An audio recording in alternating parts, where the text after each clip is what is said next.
বাজারে তো এখন নতুন আলু উঠেই গেছে, তো আজকে ভাবলাম সকালবেলাও রান্না করেছি আলু পালং শাক বেগুন দিয়ে, আর হচ্ছে পালং শাকের ঘন্ট করেছিলাম।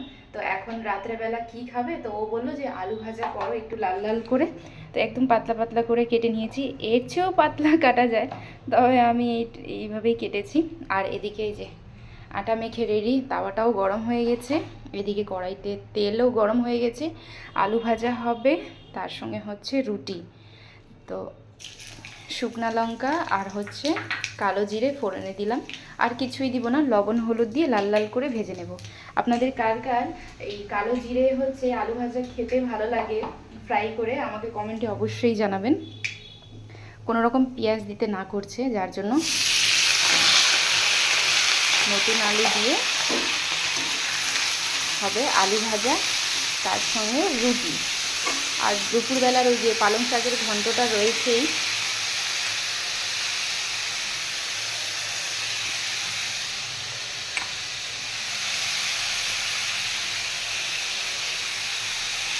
একটু লবণ হলুদ দিয়ে দিলাম। এইবার এটাকে ঢেকে ঢেকে একদম লাল লাল করে ভেজে নেব। আর এদিকে আমার তাওয়াটাও গরম হয়ে গেছে, আঁচটা কমিয়ে রেখেছি।